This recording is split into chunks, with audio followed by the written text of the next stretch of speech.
To my YouTube channel. तो आज हमारा यूनिट 2 का चैप्टर नंबर 4 है विधानमंडल विधायिका संसद की शक्तियाँ और कार्य। भारत का लोकतंत्र द्विसदनीय और संसदीय व्यवस्था पर आधारित है। हमारे आपको पता है द्विसदनीय व्यवस्था है, लोकसभा और राज्यसभा जैसे कि हमारे में होती है। एक लोकसभा जिसे निचला सदन भी कहा जाता है जिसमें 545 सदस्य होते हैं। दूसरा दूसरा उच्च सदन जिसमें जो राज्यसभा है उसमें होते हैं 250 सदस्य टोटल। तो लोकसभा में चयन की प्रक्रिया जो है फर्स्ट पास दी पोस्ट की प्रक्रिया, ये मतलब कि जिसको ज़्यादा वोट मिलेंगे वो इस पर आधारित है। और वही राज्यसभा में चयन प्रक्रिया अनुपातिक प्रतिनिधित्व कहा जाता है। ठीक है, इन दोनों की प्रक्रिया जो लोकसभा है उसमें फर्स्ट पास दी पोस्ट है और जो राज्यसभा है उसमें अनुपातिक प्रतिनिधित्व प्रणाली। तो संसदीय शब्द का अर्थ क्या है? एक प्रकार की लोकतांत्रिक राजनीतिक व्यवस्था है जहाँ सर्वोच्च शक्ति लोगों को प्रतिनिधित्व के निकाय में निहित है, जिसे संसद कहते हैं। तो संसदीय क्या है व्यवस्था?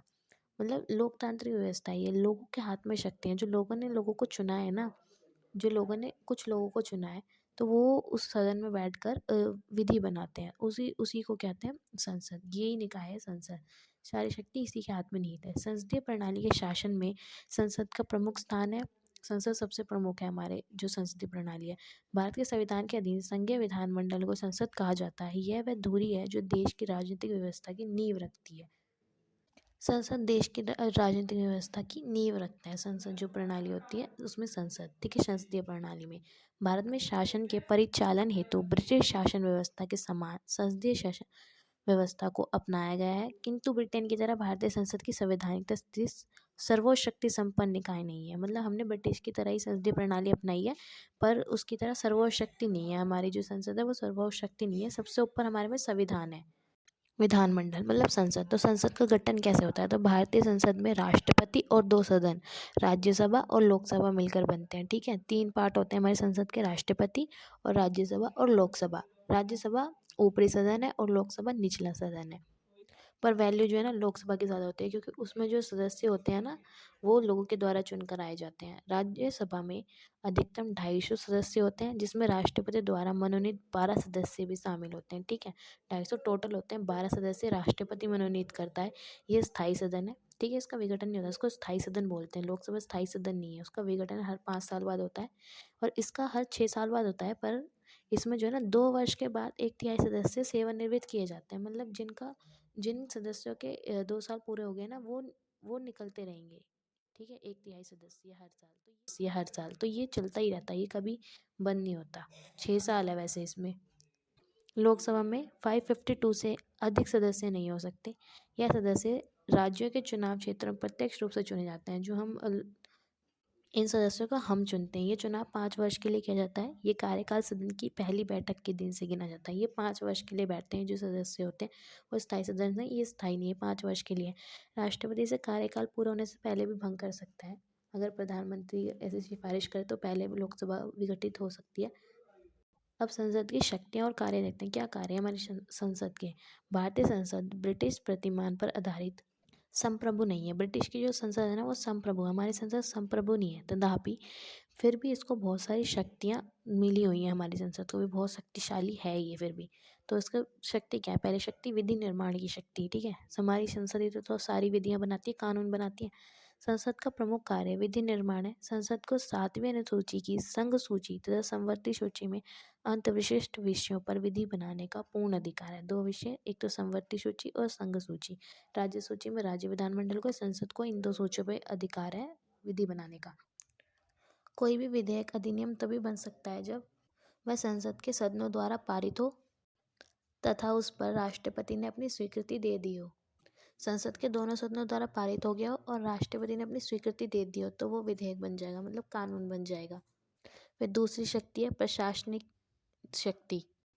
संसद का महत्वपूर्ण कार्य है मंत्रिमंडल की रचना करना और उसे उत्तरदायी ठहराना है। मंत्रिमंडल का उत्तरदायी निर्वाचक सदन अर्थात लोकसभा के प्रति है।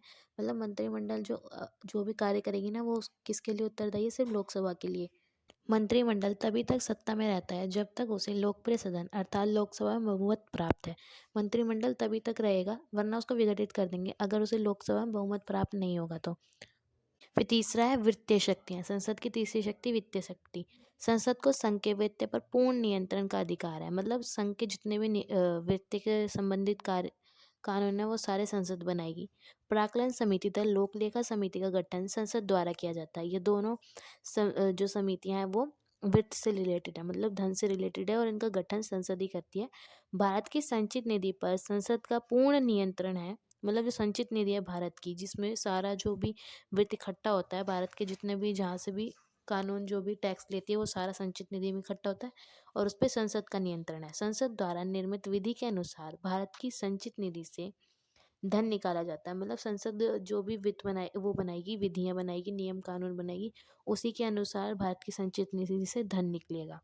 तो ये संसद की वित्तीय शक्तियाँ हैं। फिर फोर्थ है निर्वाचन संबंधी कार्य।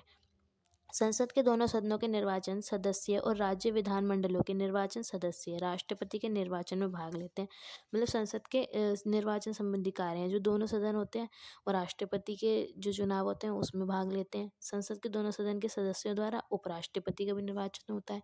उपराष्ट्रपति का राष्ट्रपति दोनों का निर्वाचन। फिर लोकसभा अपने अध्यक्ष और उपाध्यक्ष चुनती है, वो भी राज्यसभा उपसभापति का निर्वाचन वो भी संसद के सदस्यों द्वारा ही होता है। फिफ्थ है संवैधानिक शक्ति। संसद के दोनों सदनों की स्वीकृति पर ही संविधान में संशोधन हो सकते हैं। मतलब जो भी संविधान में संशोधन होंगे वो सारे संसद ही करते हैं। केशवानंद भारती केस के निर्णय अनुसार संविधान के मूलभूत या आधारभूत ढांचे में परिवर्तन नहीं कर सकती। मतलब संशोधन तो कर सकती है संविधान में, पर मूलभूत ढांचे को क्षति पहुंचाए बिना। फिर संसद का महाभियोग का अधिकार। संसद के दोनों सदनों द्वारा निर्धारित विशेष प्रक्रिया के आधार पर राष्ट्रपति पर महाभियोग लगाया जा सकता है। मतलब जितने राष्ट्रपति पर या फिर उच्च उच्च न्यायालय के या फिर सर्वोच्च न्यायालय के न्यायाधीश पर महाभियोग लगाना तो संसद के सदस्यों द्वारा ही लगाया जा सकता है। इसी प्रकार उच्चतम तथा उच्च न्यायालय के न्यायाधीशों पर महाभियोग लगाने का, पद से हटाना, ये सारे अधिकार संसद के पास हैं। नॉर्मन डी पामर ने भारतीय संसद को लोकप्रिय भावना का दर्पण तथा शिक्षक का कार्य करने वाला कहा है। परंतु जो भारतीय संसद है वो अपनी परिसीमाओं के अंदर ही कार्य करती है। जो उसको संविधान ने बताया, जो संविधान में उल्लेखित है वही सारे कार्यों के अधीन ही संसद हमारी कार्य करती है। अतः भारतीय संसद को सैद्धांतिक रूप से विस्तृत शक्तियां प्राप्त हैं। संसद जनता के हितों का प्रतिनिधित्व करने के साथ सार्वजनिक वाद विवाद का भी स्थल है। जितने भी सारे वाद विवाद होते हैं वो संसद में, लोकसभा और राज्यसभा के अंदर ही होते हैं। फिर है सामाजिक परिवर्तन के साधन के रूप में संसद। किसी संस्था की भूमिका इस व्यवस्था के अनेक तथ्यों पर निर्भर करती है, जैसे भिन्न भिन्न हितों का प्रभाव, राज्य व्यवस्था में मान्य मूल्य और प्रक्रिया के अपने प्रतिमान। भारत में संसद को बहुउद्देशीय भूमिका निभानी थी, क्योंकि ये सामाजिक परिवर्तन के लिए भी है, सामाजिक परिवर्तन के साधन के रूप में भी है संसद। हाँ, सो ये आपको समझ में आया होगा, और आपको थैंक यू फॉर वॉचिंग। मिलते हैं नेक्स्ट वीडियो में।